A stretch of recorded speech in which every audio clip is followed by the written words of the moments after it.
conocieras cómo te amo, si conocieras cómo te amo, dejarías de vivir sin amor. Si conocieras cómo te amo, si conocieras cómo te amo, dejarías de mendigar cualquier amor. Si conocieras cómo te amo, serías más feliz.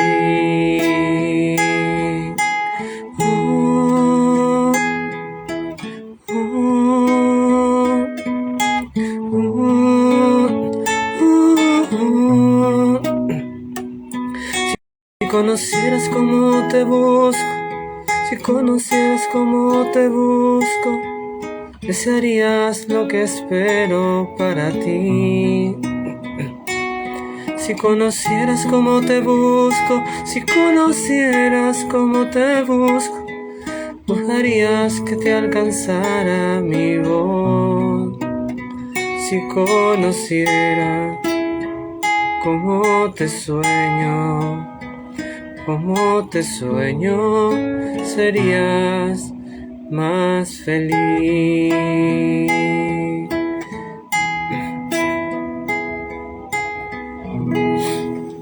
Dice el Señor: yo les aseguro que el que diga a ese cerro, levántate de ahí y arrójate al mar, si no duda en su corazón y cree que sucederá como dice, se le concederá. Por eso les digo que todo lo que pidan en la oración, crean que ya lo han recibido y lo obtendrán. En el nombre del Padre, y del Hijo, y del Espíritu Santo. Amén. Bueno, damos inicio o continuidad a esta serie La Ruta de la Sanación. Hoy, profundizando en el episodio 23 de 27. Ya después de hoy nos estarían quedando justamente 4 episodios para darle fin a esta temporada que hemos procurado conocer un poquito más al Jesús sanador. Muchos de los motivadores que nos llevan a acercarnos a Dios parten por necesidades de salud. Hay personas que han logrado transformaciones, conversiones o vivir una fe más profunda a partir de una situación de enfermedad, de angustia, y eso también es válido, es un camino para llegar a Cristo. Son muchos los caminos que nos llevan a Dios, sobre todo cuando encontramos que para llegar a Dios implica necesariamente una transformación, un mirar a nuestras vidas.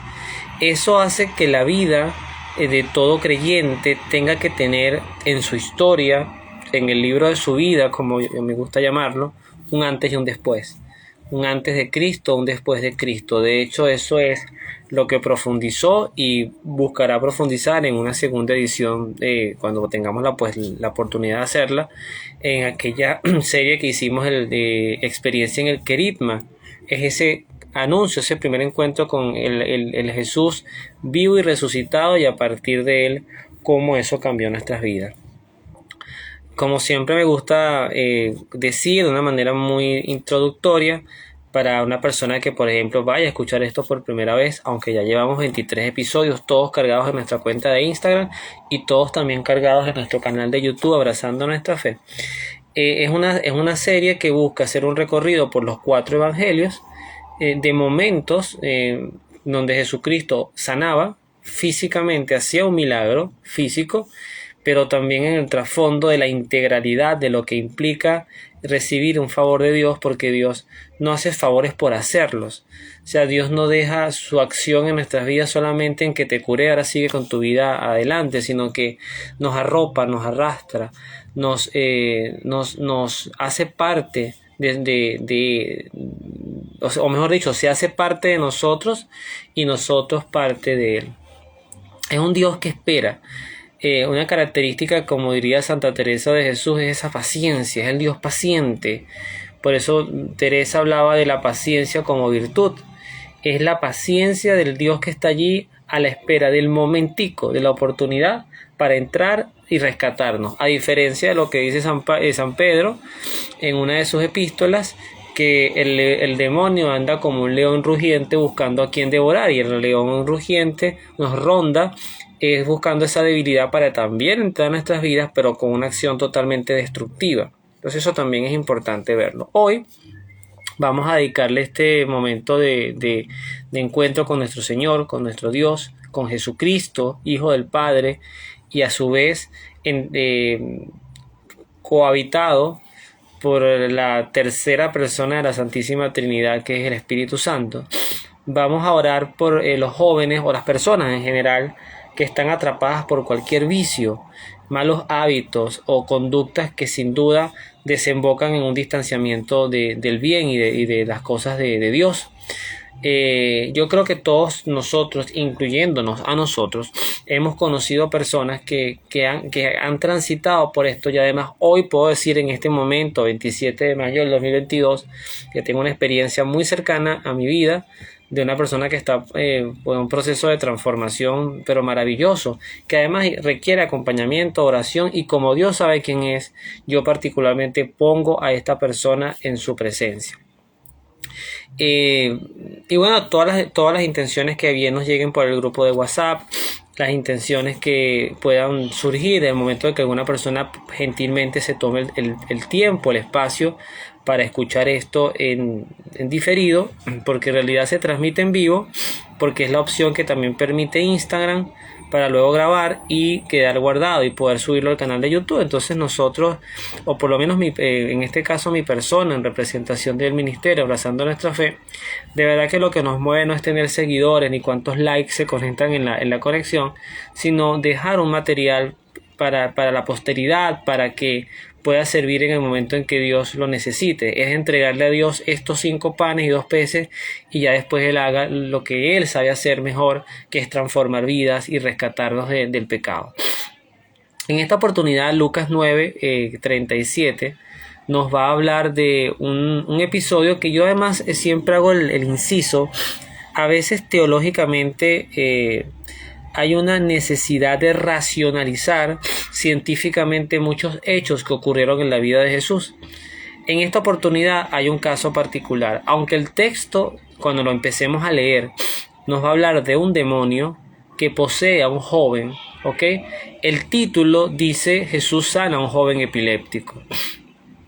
Yo sé que hay sacerdotes, entre ellos, por ejemplo, el padre Antonio Fortea, sacerdote español, que lo cito mucho porque en un momento puntual también ha sido para mi vida un extraordinario formador, una persona muy enfocada, muy conocida internacionalmente por su ejercicio de exorcista, pero además que tiene mucha profundidad teológica en su vida.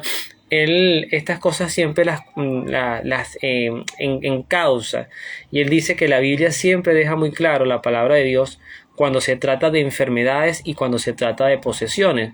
Por eso, en esta oportunidad, aunque el título hable de un epiléptico, el texto sugiere otra cosa. Y como el texto sugiere otra cosa, yo prefiero irme por la línea del texto y no del título. Entonces vamos a hablar de un joven que estaba prisionero de un demonio que lo tenía sin duda atado, y es por eso que vamos a orar, porque en cierta forma cualquier persona que está sujeta a vicios, cualquier persona que está sujeta a malas conductas, obviamente la mala conducta, el obrar, no se le atribuye al demonio, porque nosotros pecamos en libertad. Pero la tentación de llegar a esa situación, sí, sin duda, hay que atribuírsela al demonio. Entonces, en todo pecado, implícitamente hay un demonio o unos demonios involucrados. ¿Qué dice el texto? Bueno, que Jesús, al día siguiente, cuando bajaban del cerro, le salió al encuentro un tropel de gente. De pronto, un hombre de entre ellos empezó a gritar: «Maestro, te lo suplico, mira a este muchacho, el único hijo que tengo». De repente un demonio se apoderó de él y empieza a dar gritos. Lo hace retorcerse con violencia y echar espuma, y no solo suelta, sino cuando está totalmente molido. O sea, no solamente lo suelta, sino cuando está totalmente molido. He pedido a tus discípulos que echaran el demonio, pero no han sido capaces. Jesús le respondió: Aquí me detengo un momento porque el cuadro que presenta el joven, efectivamente, y por eso, honrando lo que señala la Biblia latinoamericana, hace mucha similitud a las reacciones que hoy científicamente con la evolución de la medicina sabemos que son características de reacciones epilépticas profundas, graves, agudas. Pero vamos a ver qué responde nuestro Señor. Jesús le dice: gente incrédula y extraviada, ¿hasta cuándo estaré entre ustedes y tendré que soportarlos? Trae acá a tu hijo. Cuando el muchacho se acercaba, el demonio, aquí veo un poquito el contexto de lo que hablo, el demonio lo arrojó al suelo con violencia a sacudidas. Jesús habló al espíritu malo en tono dominante, curó al muchacho y se lo devolvió a su padre. Todos quedaron asombrados ante tal intervención de Dios. Ahí no termina el texto, pero aquí vuelve un poquito el contexto. Llama la atención, vamos a un poquito, el hecho de que cuando el joven se va acercando a Jesús, aparentemente calmado, empieza a tener esta reacción epiléptica o diabólica, tiene esta reacción ante el Señor. ¿Por qué? Jesús, cuando hizo aquella lectura profética, cuando digo profética es porque viene el profeta Isaías, donde él decía: el Espíritu de Dios está sobre mí, Él me ha ungido para proclamar la buena nueva a los pobres, sanar a los enfermos, decorar la vista a los ciegos, etc.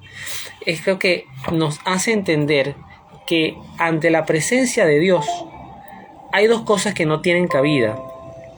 La primera de esas dos cosas es la muerte y la segunda es la enfermedad.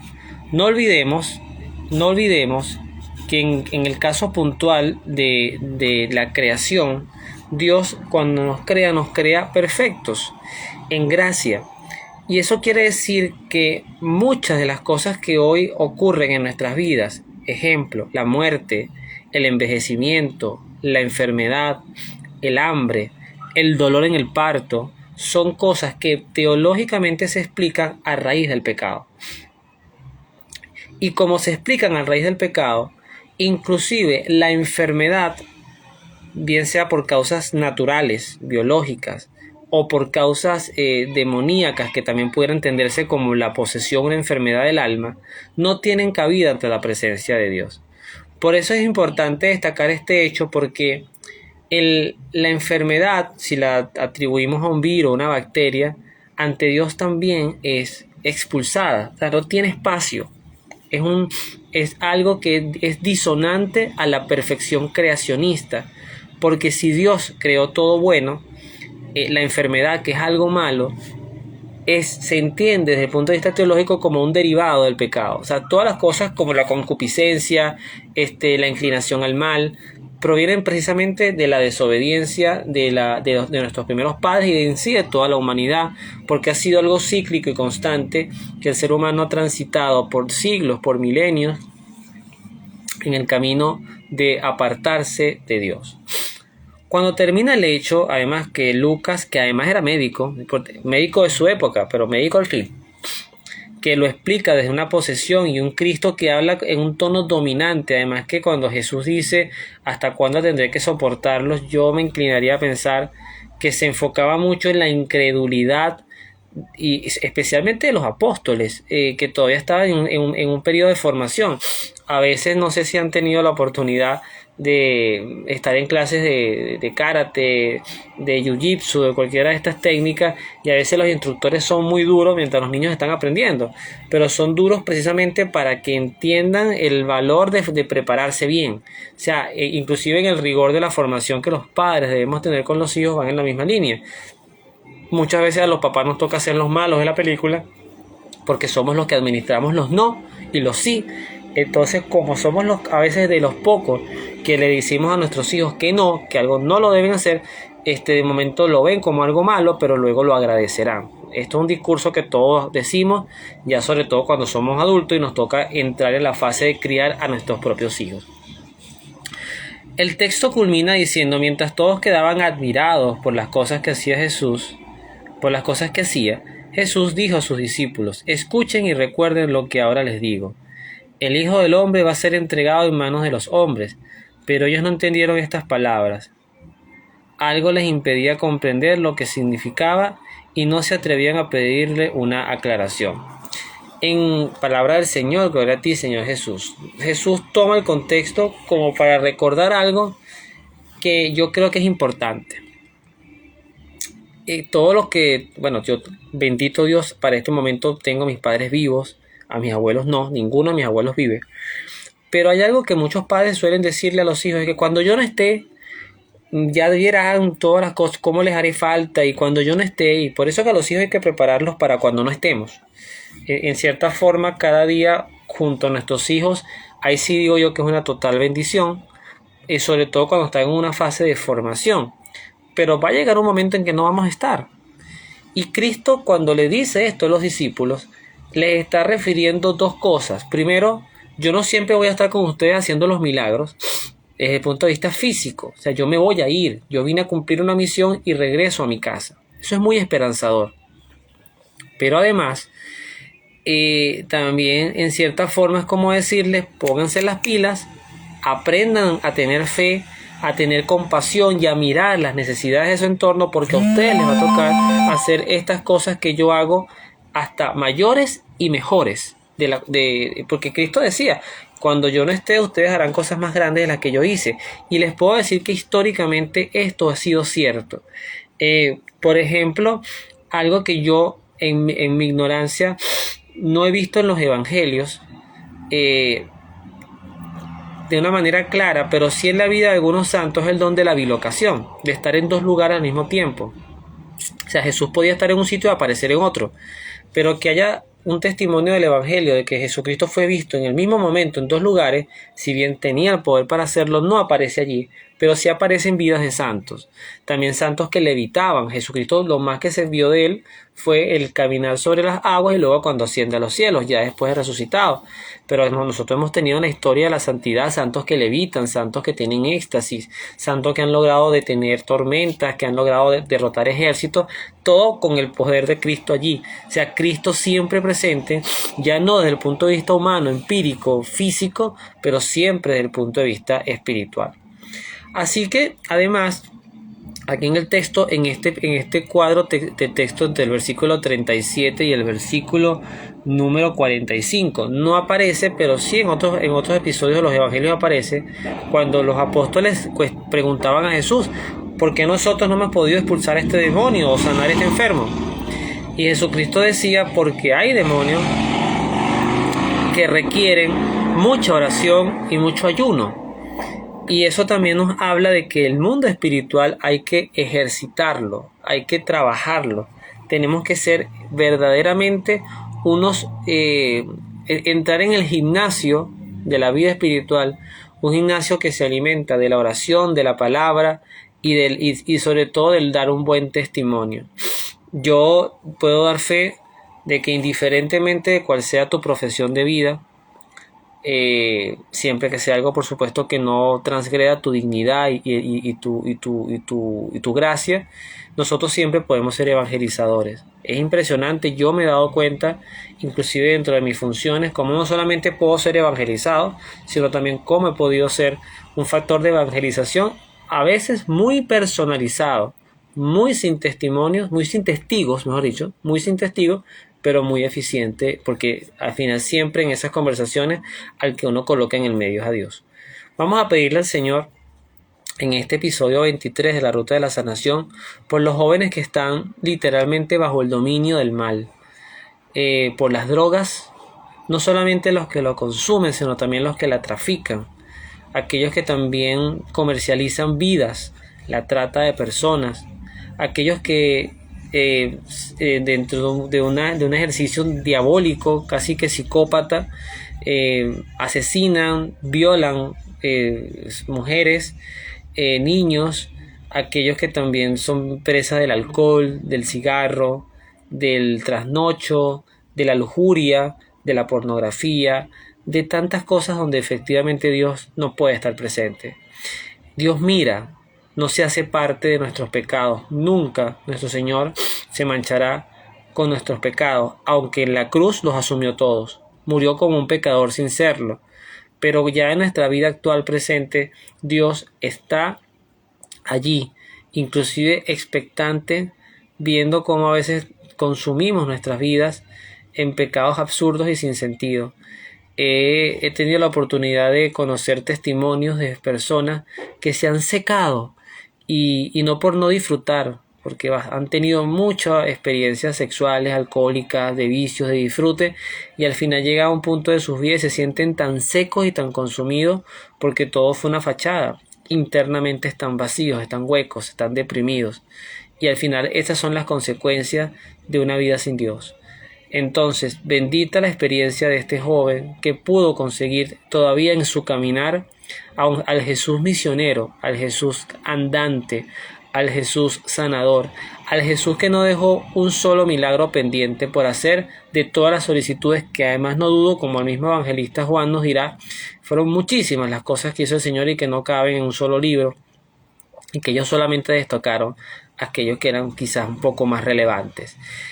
Por eso, bueno, le damos las gracias a Dios por esta experiencia de sanación, y vamos ahora a terminar con el ya tradicional en la serie Salmo 138 entre paréntesis 137.